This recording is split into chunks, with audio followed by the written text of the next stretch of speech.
L'humanité n'a pas de couleur. Salam alaikum, bienvenue dans Réflexion du soir. Chaque jour, prenons quelques minutes pour réfléchir, grandir et avancer ensemble, Inch'Allah. Installe-toi confortablement et bonne écoute. Dans le Coran, Sourate 49 Al-Hujarat, verset 13, Allah dit « Ô hommes, nous vous avons créé d'un mâle et d'une femelle, et nous avons fait de vous des nations et des tribus pour que vous vous connaissiez. Le plus noble d'entre vous auprès d'Allah est le plus pieux. » Ici, ce qu'il faut comprendre, c'est qu'Allah nous a partagés en nations différentes. Pas pour qu'on se tape dessus, pas pour que l'on se compare constamment, mais que l'on se comprenne mieux. Imaginons, je suis noire de peau et j'ai un problème de peau. Je vais essayer de me tourner vers des spécialistes noirs parce qu'ils connaissent mieux ce sujet-là. Et aussi parce qu'en Europe, les cas sur les personnes noires sont moins, voire pas étudiés.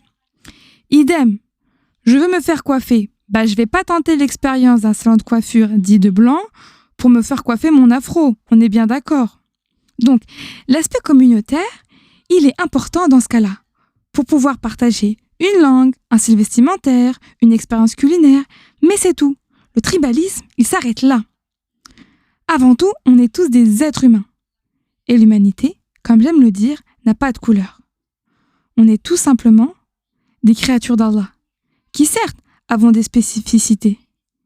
Donc, face à l'injustice, on doit tous lever les poings, que ce soit pour la Palestine, le Congo, les Ouïghours, le Rwanda, etc. On ne choisit pas son combat en fonction de son ethnie, ok ? On est tout simplement une même et unique communauté, la communauté musulmane.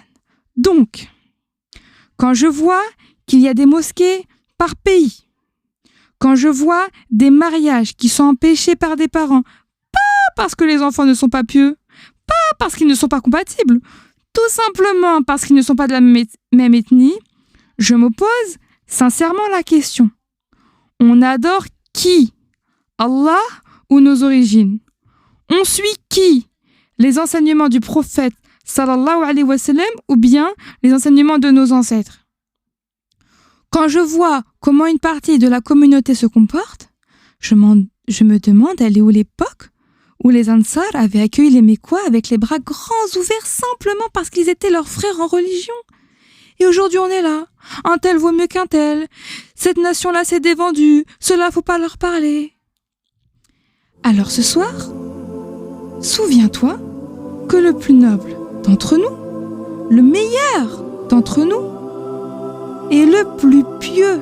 Allah, il ne regarde pas ton origine, ta couleur de peau, ton ethnie. Allah, il regarde tes actes. Je le répète, il n'y a rien de mal à vouloir s'entourer des personnes de la même origine que nous. Mais attention à ne pas faire passer son ethnie par-dessus Allah. Attention, on est tous des musulmans, des serviteurs d'Allah, que tu sois blanc, beurre, noir, jaune, rouge, vert, violet.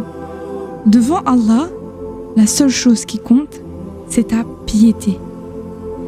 Qu'Allah nous éloigne du racisme, des paroles blessantes dans nos communautés, nous permette d'être tous unis, tous ensemble pour l'amour d'Allah.